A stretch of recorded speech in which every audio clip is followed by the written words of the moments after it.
সুপ্রিয় শিক্ষার্থী, আসসালামু আলাইকুম।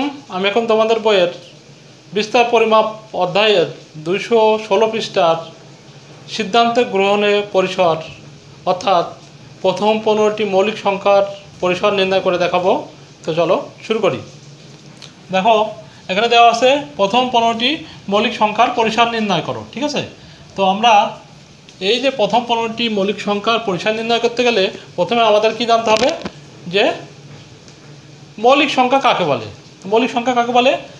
যে সংখ্যাকে এক ব্যতীত অন্য কোনো সংখ্যা দিয়ে ভাগ করলে পূর্ণ সংখ্যা পাওয়া যায় না, তাকে মৌলিক সংখ্যা বলে। যেমন যদি লিখি 7, এই 7কে আমরা এক ব্যতীত আর অন্য কোনো সংখ্যা দিয়ে ভাগ করতে পারবো না। যদি আমরা 1 দিয়ে ভাগ করি তাহলে অ্যান্সার পাবো 7, সেক্ষেত্রে আমাদের এখানে শূন্য থাকছে। এরপরে যদি দেখো, আমরা যদি একে 2 দিয়ে ভাগ করি তাহলে আমরা কি পাবো? 3.5। দেখো 3.5 পাবো। 3.5 কিন্তু একটা পূর্ণ সংখ্যা না, ঠিক আছে। এরপরে আমরা যদি 3 দিয়ে ভাগ করি তাহলে 3 দুগুণে 6, 2 পয়েন্ট সামথিং পাবো। এই জন্য কোনো সংখ্যা দিয়েই কিন্তু এটা ভাগ করলে আমরা পূর্ণ সংখ্যা পাবো না। এই ধরনের সংখ্যাগুলোকে আমরা কি বলবো? মৌলিক সংখ্যা বলবো। ঠিক আছে, আশা করি বুঝতে পেরেছো। তো এই ধরনের প্রথম যে 15টি মৌলিক সংখ্যা আছে সেগুলো আমরা লিখব। তো আমরা জানি প্রথম 15টি মৌলিক, ঠিক আছে, মৌলিক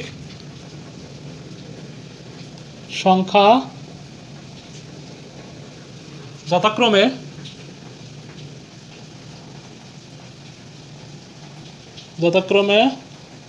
আমরা 2 লিখলাম, 2 পরে কত আছে? 3, এরপরে পাবো 5।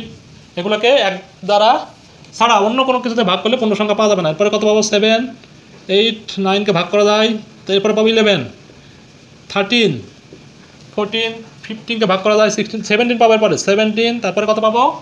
19। দেখো 19কে 1 ছাড়া অন্য কোনো সংখ্যাতে ভাগ করলে পূর্ণ সংখ্যা পাবো না। এরপরে পাবো 23, তারপরে পাবো 29, এরপরে 30, 31। তার মানে কি সবগুলো বেজোড় সংখ্যা থেকে কিন্তু পাওয়ার সম্ভাবনা থাকবে। জোড় সংখ্যাকে আমরা ভাগ করতে পারবো সহজেই। এরপরে 33, 3 × 33 ভাগ করা যাবে। এরপরে কত পাবো আমরা? 37। 39কে কিন্তু ভাগ করা যায়, 3 দ্বারা 39, তাই না? এরপরে আমরা পাবো 41কে ভাগ করা যায় না। এরপরে পাবো 43, এরপরে পাবো 47। এখন আমরা দেখো কয়টা হয়েছে? 1, 2, 3, 4, 5, 6, 7, 8, 9, 10, 11, 12, 13, 14, 15, টোটাল 15টা পেয়ে গেছি আমরা। ঠিক আছে, দেখো এখানে সর্বোচ্চ মৌলিক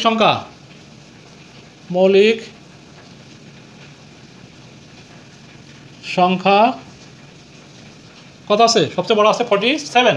তো 47 লিখলাম। এবং সর্বনিম্ন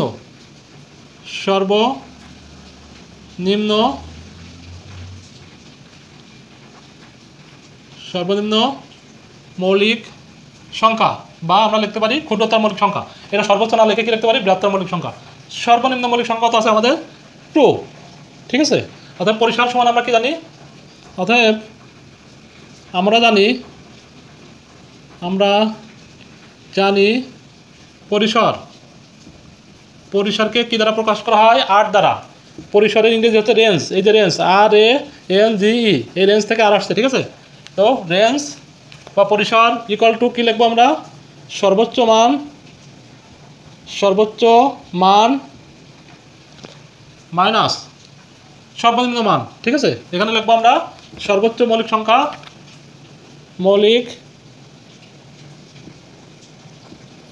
সংখ্যা বিয়োগ সর্বনিম্ন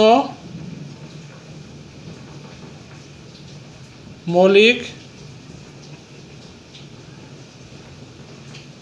সংখ্যা। ঠিক আছে, এখানে আমরা কত পেয়েছি? সর্বোচ্চ মৌলিক সংখ্যা কত পেয়েছি? 47 মাইনাস সর্বনিম্ন মৌলিক সংখ্যা কত? 2। ঠিক আছে, তার মানে আমাদের অ্যান্সার কত হচ্ছে? 45। তো অতএব আমরা কি লিখতে পারি? অতএব প্রথম 15টি মৌলিক সংখ্যার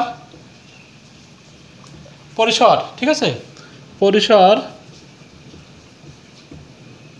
45, এটাই আমাদের অ্যান্সার। ঠিক আছে, তো আশা করি তোমরা বুঝতে পেরেছো। ভিডিওটি ভালো লাগলে অবশ্যই লাইক করবে, কমেন্টস করবে এবং সাবস্ক্রাইব করে বেল বাটনে ক্লিক করে দিবে, তাহলে পরবর্তী ভিডিওর আপডেটগুলো পেয়ে যাবে। তো ভালো থেকো, আল্লাহ হাফেজ, আসসালামু আলাইকুম।